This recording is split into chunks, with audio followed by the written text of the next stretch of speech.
You're listening to Living Beyond with Hope. Hey, that's me. Welcome to the podcast. This podcast is meant to help you realize you're more than a label, and you too can create a life you love despite it. Each week, we bring you tips and inspiring messages to help you take the positive steps in your health that will allow you to live beyond. Now sit back, relax, meal prep, or take a walk as you dig into today's topic with your host, a gal living her life to the fullest with type 1 diabetes, Hope Mangiafico. Welcome to part 2 of my storytelling endeavors. So if you didn't catch the last episode, be sure to go listen to it. You'll hear the same story I'm about to share again, but it focuses on a different aspect to help you really find success, your definition of success in your life. So be sure to catch that one and then come back to this episode. Otherwise, we'll hop right into my amazing storytelling abilities, and I hope that you enjoy it and are able to really dive deep today on this topic and start getting plugged in. So, here we go. There was a man who knew since he was 12 years old exactly what he wanted in life. He wanted to graduate from, he knew what his alma mater was going to be, which is a pretty big deal. He knew what kind of car he would drive by 25, and he knew how much money he would be making at his dream job. So at a very young age, he started to chase those dreams. And he succeeded at some, but more often than not, he took 10 steps backwards each time. During this time, his attention was on the things, the car, the money, the job. And as his mid-30s approached, he felt useless because majority of his dreams did not come true. But you see, this is not something you would really blame him for, because it wasn't his fault that he was never told to not focus on the things of this world. Rather, it was because his time and attention were in the wrong place. You see, like this boy, where you place your attention determines if you access your dreams. It's what allows you to reach heights that you never knew were possible. Once he stopped being filled with regret and resentment from his past, from his quote-unquote failures, he started to finally look ahead, and he saw the tools he needed for success always right in front of him. Guidance, community, mentors, and positive attitude. These things made his dreams accessible. There is never an open door to success behind us. But when you pay attention to opportunities that will move you forward, there will be an open door ahead of you. You just have to be willing to get close enough to the door for it to open up and show you the way. So last episode, we talked about guidance, and that kind of overlaps with mentorship. And if you didn't listen to that one, please go back, because all of these, the order is not necessarily significant, because what is significant is to make sure you are including all of these tools in your toolkit for success. But I believe that although order doesn't matter, it's important to understand, as this podcast is new. These are new episodes. That first episode is under your belt, so you recognize what my purpose is for you, so that I can be a mentor in your life and provide guidance. Today, though, we are going to talk about the second element, which is community. Briefly, I just really want to share how community played out in my life at an early age and what this could look like for you. For myself, and we're going to refer to my label, type 1 diabetes, and how community really shaped who I am today and how I was able to reach my definition of success, and really how I'm talking to you today and being able to do what I have the opportunity to do. And the reason that I'm able to talk to you today and try and be that mentor for you. I was diagnosed with type 1 diabetes at the age of 12. And that's the great prime age of sixth grade, or entering basically one of the most scariest, terrifying times of your life, because elementary school is pretty cool. You don't do too much, and you don't have to worry about going to different classrooms for classes, and you pretty much were with the same people all throughout your 5 or 6 years that you were in school. And if you have ever experienced, or if you remember what those awkward years were like, you remember all those changes you went through. And so, on top of having these changes in my life, I also had a new disease and a chronic illness that could potentially and or take my life if I didn't really start taking care of myself from the beginning. While people say that you can erase / reduce the complications that you may have kind of egged on at an early age if you weren't exactly doing what you needed to do, it is pretty much common sense that the earlier you start and the earlier you find guidance and community and recognizing how important you are, the better your results are going to be. So at the age of 12, we learned from my endocrinologist about a diabetes camp. And that camp was phenomenal. It literally is, on a given summer, between 180 to 200 kids living with type 1 diabetes. And now, I'm going to go ahead and tell you, you will not find those people doing exactly what I do today. They may not even be helping people with diabetes, or they may not even be in the health industry at all. But the impact that community had on me from age 12 until today is what has allowed me to always keep moving forward.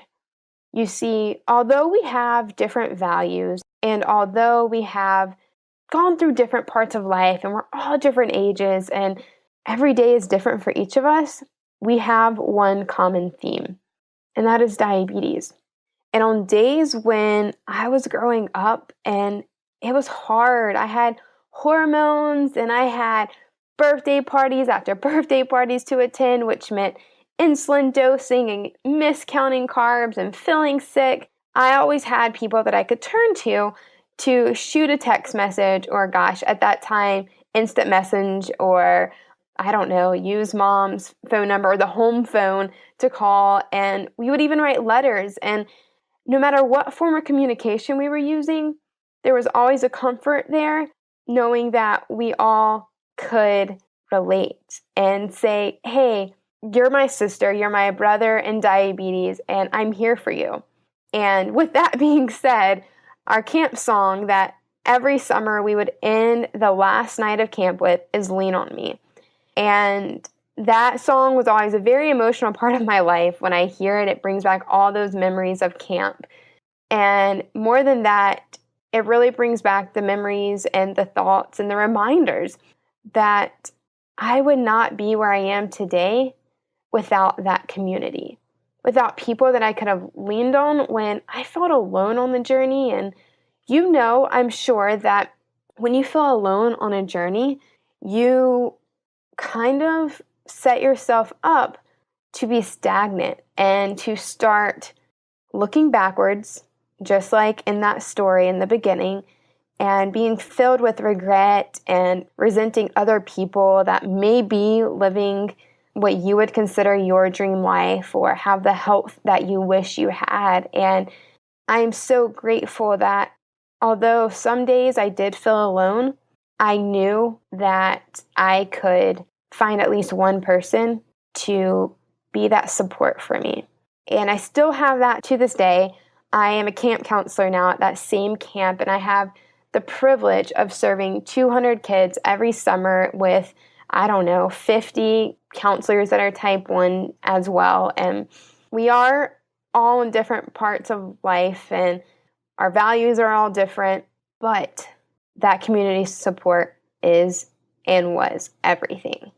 And I share that with you because there is something powerful when a group of people get together, or if there's just one person that could speak to you and remind you of who you are, who you truly are, what your ingredients are, what you're made up of.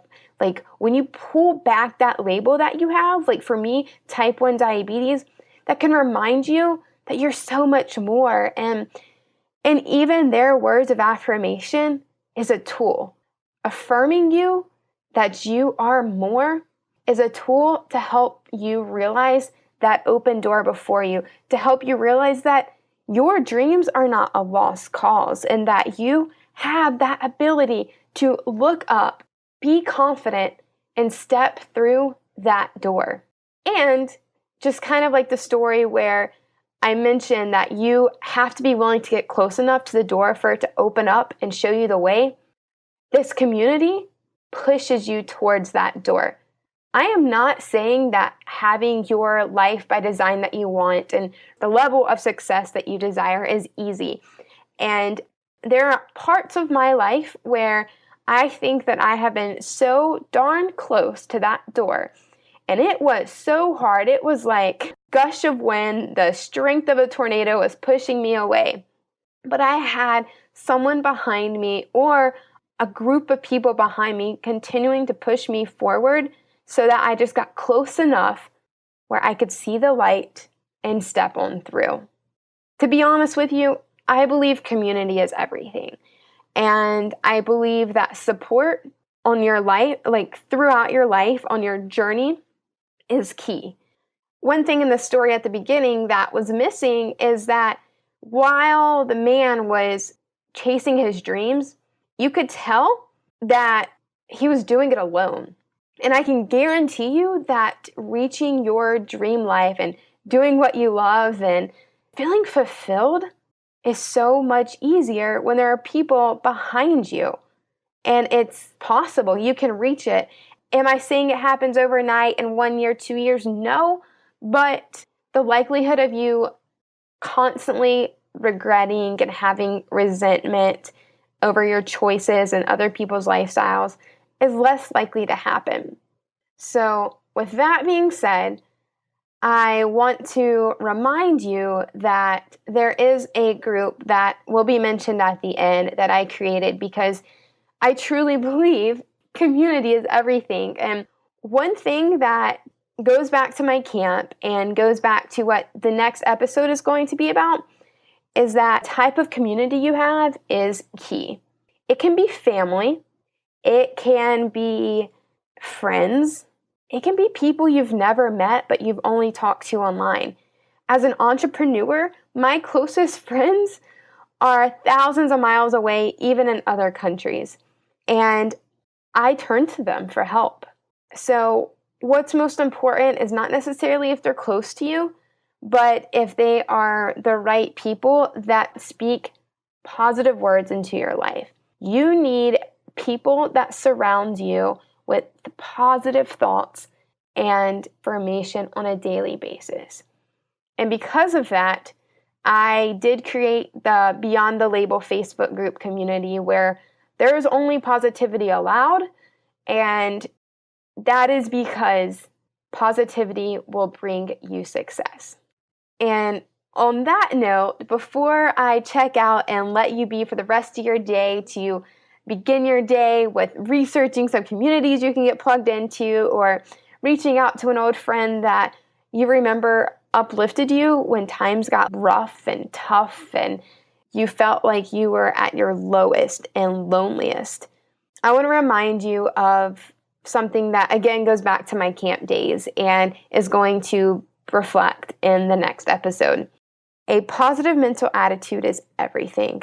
One thing that we talk about at camp is PMA, a positive mental attitude. And the easiest way to obtain that is to put yourself in situations with people that will continuously lift you up and speak positively to you. Having a positive mental attitude reminds you that you are able and capable to keep stepping forward to obtain your dreams. You're amazing. I'm so happy you're a part of this community, and I cannot wait to see you on the next episode where we talk about positive mindset. Thanks so much for hanging out just a little bit longer. I greatly appreciate it. If you found this episode helpful or even a little bit life-changing, it would mean the world to me to have a review in iTunes.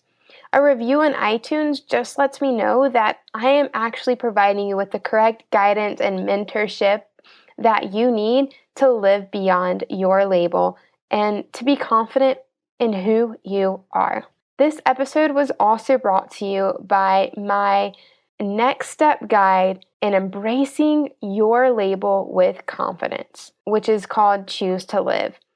In Choose to Live, there is a checklist of what to ask your doctors. There's an audiobook. So if you like podcasts, an audiobook filled with affirmations to remind you of who you truly are, what you're really made of, as well as some really like homework and checklist and guidance for your family members so that they can support you along the way.